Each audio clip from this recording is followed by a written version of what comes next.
essa intimidade perto dele, o fogo não pode se apagar. O fogo não pode se apagar. E assim como Jesus curou quando esteve sobre a terra e tem curado durante o tempo todo desde que partiu até este dia, continuará curando. E eu te digo, se caminhas com o Espírito, ouça o que o Espírito Santo diz. Farei maravilhas que não foram feitas em toda a terra. Será coisa tremenda a que Deus fará contigo. A que Deus fará contigo. Eu quero dizer-lhe que o Deus que está sobre a sua vida é um Deus para o qual os impossíveis não existem. Não há nada impossível para Deus. Não há nada impossível para Deus. Não é por força, nem por violência, mas pelo meu Espírito, diz o Senhor dos Exércitos. Na cruz do Calvário, Jesus não somente morreu por nossos pecados, também morreu para nos curar de nossas doenças. Por suas feridas, fomos curados. Para quem você clama quando está desesperado? Para o seu vizinho? Mamãe, por favor, a senhora que tem uma alavanca lá em cima, me ajude, certo? Eu costumava ouvir alguns membros da minha família dizerem isso. Ei, aqui está um na minha frente. Você que tem um pé de cabra lá em cima, peça a Deus. Não temos uma alavanca no topo. Todos nós temos o mesmo acesso. Temos entrada livre no lugar santíssimo, porque assim faríamos com que a cruz de Jesus fosse em vão. Ele morreu para que nossos pecados fossem perdoados. E ele não apresentou o sangue de um bode, mas se apresentou com seu próprio sangue e nos deu essa abertura para estarmos diretamente no lugar. Nem mesmo no santo, mas no Santo dos Santos. O véu, a cortina do templo, foi quebrado. E isso significa, a maldição foi quebrada, aquilo que nos separava do nosso Deus. E agora podemos ir direto a Ele e dizer: Pai, preciso que o Senhor me cure agora mesmo. Preciso que o Senhor me liberte. Preciso que o Senhor me restaure. Preciso que o Senhor faça uma obra maravilhosa comigo. Uma obra sobrenatural. Ela diz: há 2 anos, sofri um acidente no trabalho, caí sobre meu ombro e ele se rompeu. Ela achava que o tempo todo ele estava deslocado. Eu não estava no local. Você sente esse fogo? Há alguém que está sentindo esse fogo no ombro direito, descendo pelas costas. Não sei qual é o seu problema, mas o Senhor o está curando. Eu te agradeço. Ela diz: eu senti o fogo se estabelecer, comecei a me mexer, porque eu não podia. Você não podia fazer isso, doeu? Deslocou o ombro? Nada. Eu mexi o ombro e senti como se tudo estivesse se movendo. Quer dizer, todo o meu braço estava se movendo e foi isso. Eu pedi ao Senhor a cura e foi isso. Não tenho mais nada. Amém. Aleluia. A senhora teve prolapso da bexiga e do útero por 4 anos. Ela era incontinente o tempo todo, o que também limitava seu humor e tudo mais. Hoje o pastor orou por ela. Agora ela pode andar. Não tem mais a sensação de vazamento de urina. Pode correr e está completamente saudável. A senhora está curada. Obrigado, Senhor Jesus, precioso meu Senhor. Aleluia. Há 3 meses, ela estava levando sua oferta especial ao templo. Mas antes disso, sua filha ligou para ela e disse: Mamãe, acabaram de esvaziar todas as minhas contas. Eles clonaram meu cartão e esvaziaram todas as minhas contas, no valor de 20 milhões de pesos. E ela disse: Senhor, eu trago minha oferta para o templo, mas o que eu faço? Minha filha não tem dinheiro. O que eu faço? E ela disse: Não, vou semear na casa do Senhor. Ela semeou na casa do Senhor. Em 2 meses, eles lhe devolveram todo o dinheiro. Os bancos lhe devolveram tudo o que haviam tirado dela. Aleluia. Obrigado, Senhor, que testemunho. Se deseja saber mais sobre Jesus, saber o que Ele fez por você e o que Ele pode fazer em sua vida, então preste muita atenção nas palavras a seguir. Porquanto Deus enviou o seu Filho ao mundo, não para que julgasse o mundo, mas para que o mundo fosse salvo por ele. Quem nele crê não é julgado. O que não crê já está julgado, porquanto não crê no nome do unigênito Filho de Deus. Tudo o que acontece em nossa vida como filho de Deus, ou mesmo sem ser filho de Deus, sabendo de Deus, ouvindo de Deus, tudo o que acontece Acontece se você puder acreditar ou se você não acreditar, você simplesmente não o vive. O mundo sobrenatural que Deus tem para a sua vida, as delícias que Ele oferece, o perdão, a restauração, o amor, a manifestação de sua glória e de seu poder, só podem acontecer se você permitir. Se você puder acreditar nisso.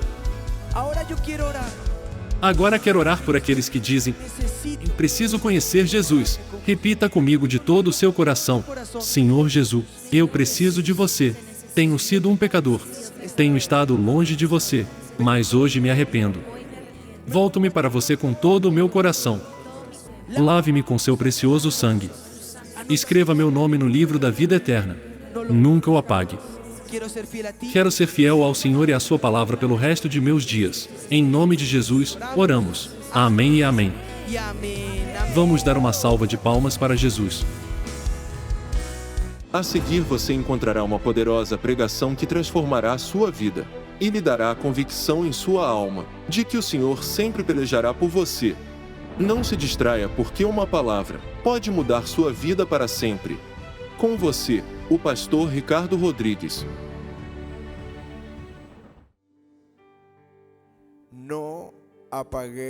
Não apagueis o Espírito. Repita comigo. Não apagueis o Espírito.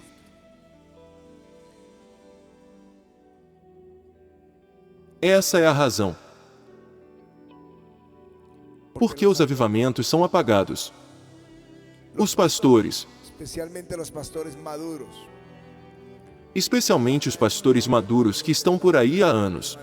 Não estou falando de idade madura, mas eles estão no ministério há anos e certamente conhecem a história dos avivamentos.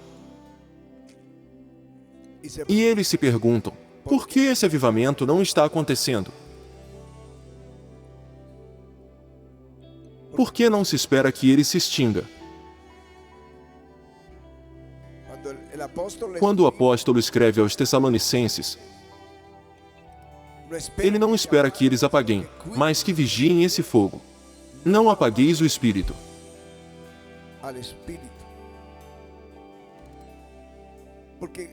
Porque ele unge a igreja. Ele equipa a igreja com a unção.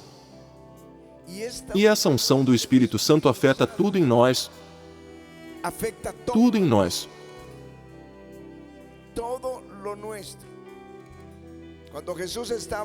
Quando Jesus estava na terra e ele é ungido, isso significa Cristo. Ungido ou Messias, ungido. E lhe rogavam-lhe, diz Mateus, que ao menos pudessem tocar na orla da sua veste. E todos os que tocaram ficaram sãos. E nós somos chamados de cristãos, pequenos ungidos. E espera-se que façamos as mesmas coisas acontecerem. Porque Ele não dá o Espírito por medida. A veste do Senhor estava ungida. Na multidão, bastava tocar na orla da roupa para que os demônios saíssem e as doenças desaparecessem.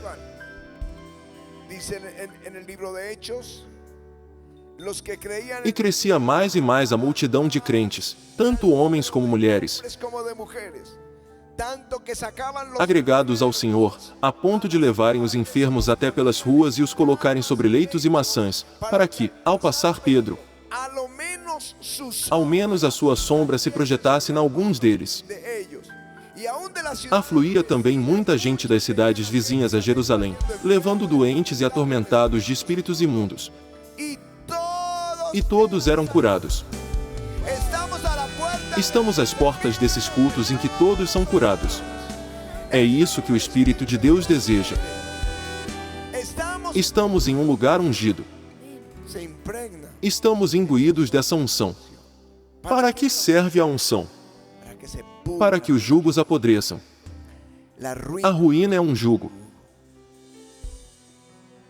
A opressão é um jugo.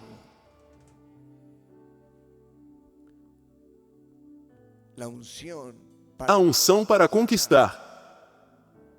Josué não poderia ter vencido se o Espírito Santo não estivesse sobre ele. Mas a Bíblia diz que o Espírito de Deus veio sobre Josué porque Moisés impôs as mãos sobre ele. Portanto, a unção é para conquistar. Diga comigo, para conquistar. É para testificar com o poder de Jesus. É para o nosso trabalho. A unção não é apenas para o pregador. É para todos nós no que você faz. Se o fogo estiver se apagando, se a paixão por Jesus estiver se apagando em seu coração, é melhor voltar para a fonte. É melhor voltar para onde tudo começou. Moisés começou tudo na sarça, lá no deserto, no Monte Sinai. A sarça estava queimando. E Deus falou com ele naquela montanha. Depois, ele retorna ao Egito e liberta a nação. E quando chega ao deserto, retorna ao mesmo monte. E lá ele ia todos os dias, subia para buscar a Deus. E seu rosto estava radiante. Essa é a glória. Sua aparência era de fogo. Não apague o fogo. Bem, ele o acendeu no monte de Deus. Aleluia!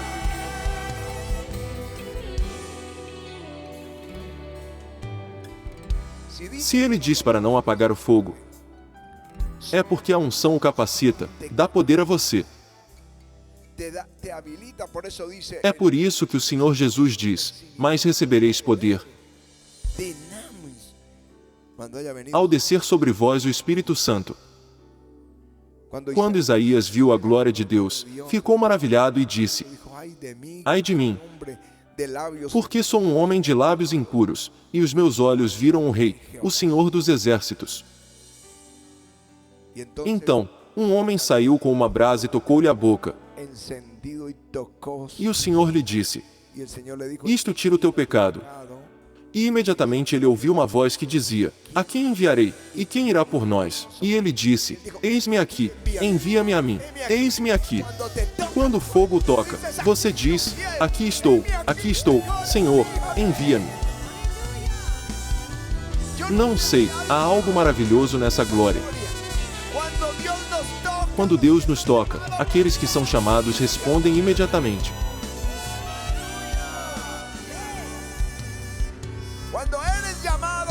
Quando você é chamado, você tem esse fogo e a ordem hoje é: não apague o Espírito.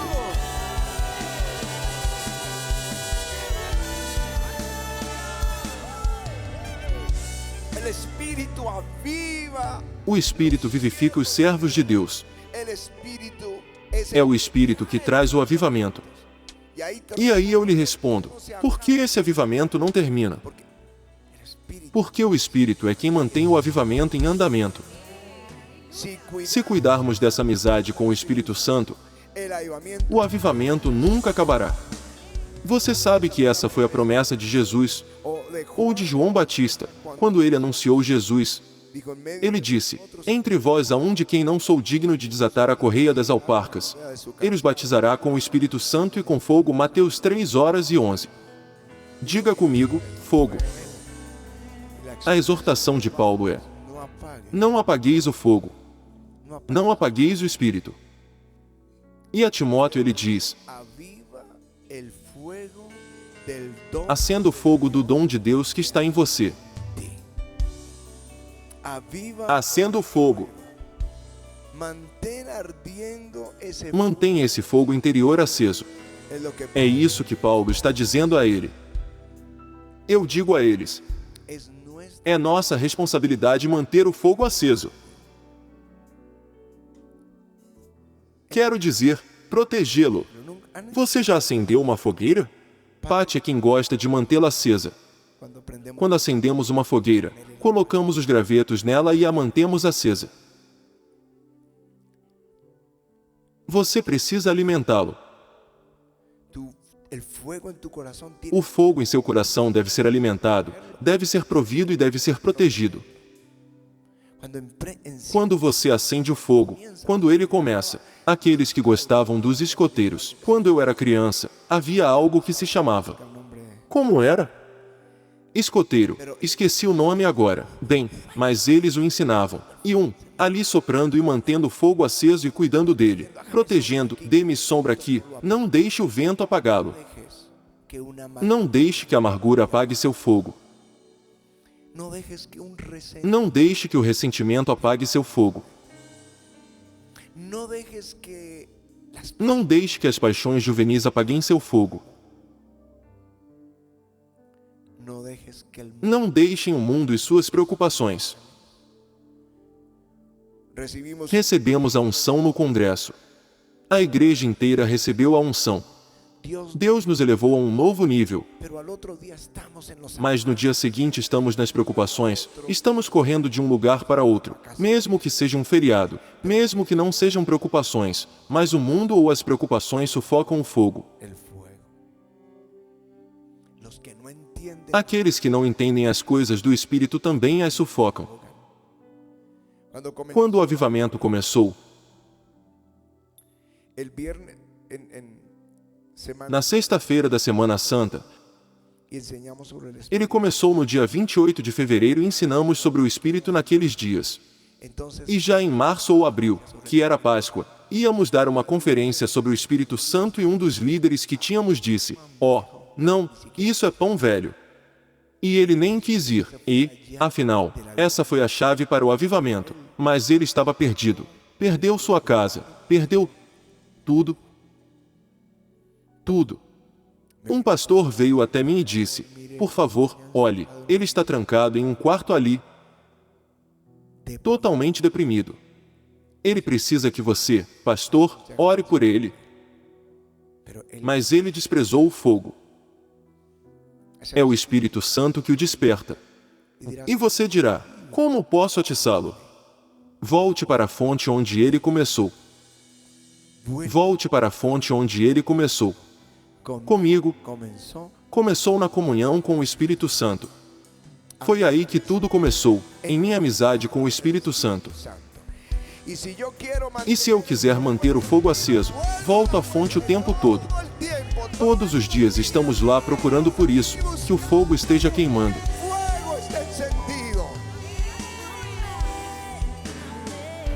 Se você é como uma tora, porque para mim é isso que um crente é, uma tora queimando. Mas se você for deixado sozinho, mesmo que esteja aceso, ele vai se apagar. Ela vai se apagar. Eu lhe digo que gostamos de acender o fogo e, quando ele o acende, se eu deixar a tora, ela pode ficar bem acesa, mas se a tirarmos do grupo, ela se apagará sozinha. Portanto, o normal é ir para onde o fogo está e onde as pessoas do fogo estão e estar lá com elas. Para nos manter acesos. Mas cuidado, há troncos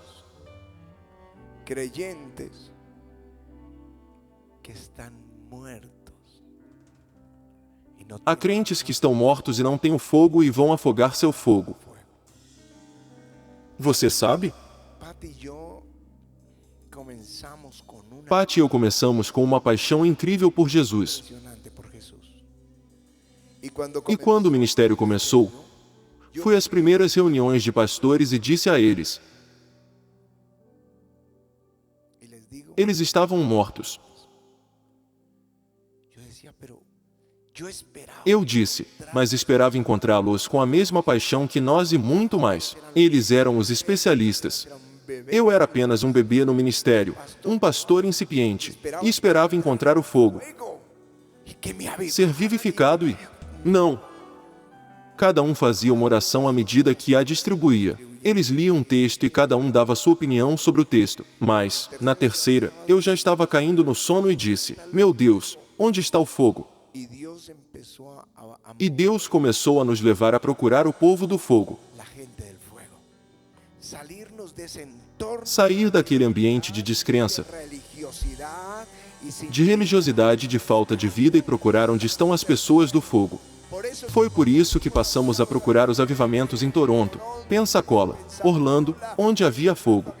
Conhecendo a história de Los Angeles, conhecendo a história do país de Gales, procuramos as pessoas do fogo. Agora temos o fogo ardendo e os pastores vêm porque sabem onde está o fogo. E vocês estão aqui porque sabem que há fogo. Vocês precisam cuidar do fogo. Não apaguem o espírito. Aleluia! Vou lhe contar algo que li esta manhã. Vocês sabem que Caleb, dos 12 espiões que foram fazer o reconhecimento da terra prometida, apenas 2 acreditaram.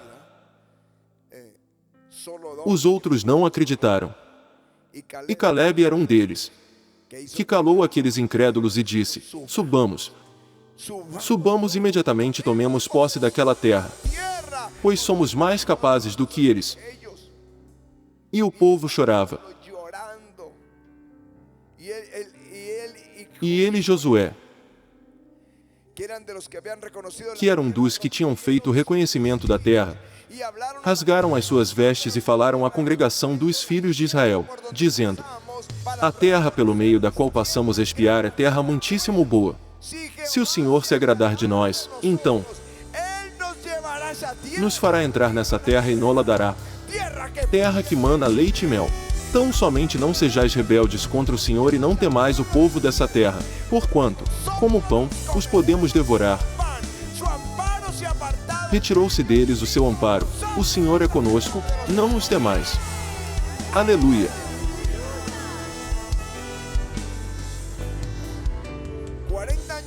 Quarenta anos depois da conquista, Caleb continuava com a mesma força. Ele estava com 85 anos e com a mesma força para a conquista. E quando ele começou a conquistar seu território, o território de Judá que lhe foi atribuído, quando começou a tomar Hebrom, ele disse: quem atacar Kiriat Sefer e tomá-la, eu lhe darei minha filha por mulher. E Otniel, seu sobrinho, tomou-a e venceu, porque havia andado com Caleb. Quando você anda com os ungidos, você se torna ungido. Quando você anda com os que são do fogo, o fogo estará em você. E assim foi. Então Caleb morreu e Josué e toda aquela geração e o povo se perverteram e foram oprimidos pelos mesopotâmicos por 48 anos de opressão. E Deus levantou um libertador. Quem ele levantou? Otniel, sobrinho de Caleb. Ele havia estado no fogo e estava pronto para lutar a batalha. Aleluia! Aleluia! Vamos voltar à fonte onde o fogo foi aceso. Vamos voltar para a fonte onde o fogo foi aceso. Eu não sei. Vamos caminhar entre os ungidos. Vamos nos mover entre os ungidos para que o fogo continue a se espalhar. E a palavra de hoje é: não apagueis o espírito. Que sua presença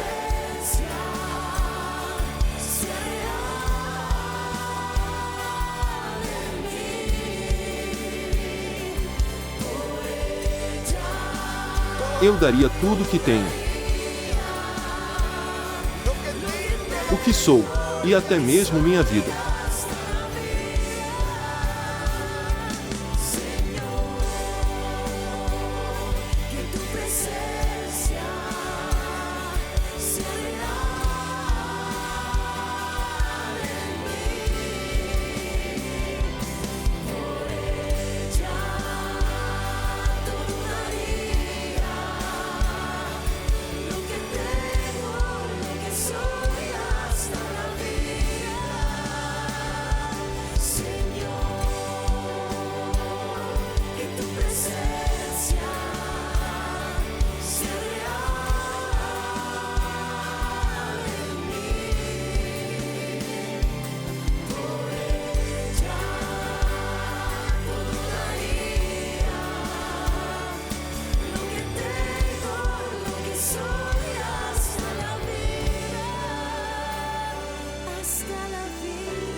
Eu lhe peço, Senhor,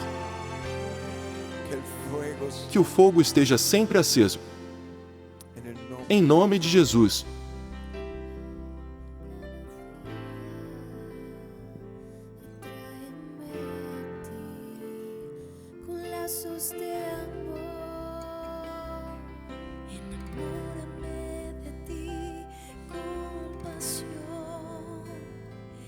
Muéstrame tus planes para la vida. Háblame cada día.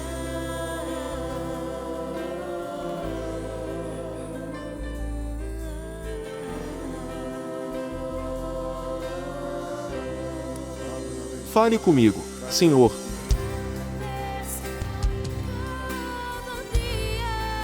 Todos os dias me atraia com laços de amor.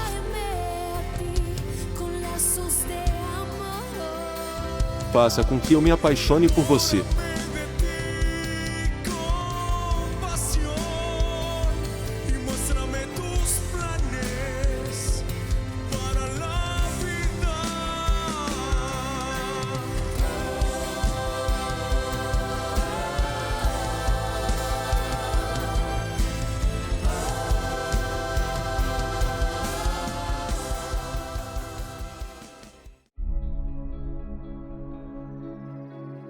Quando tens essa intimidade perto dele, o fogo não pode se apagar.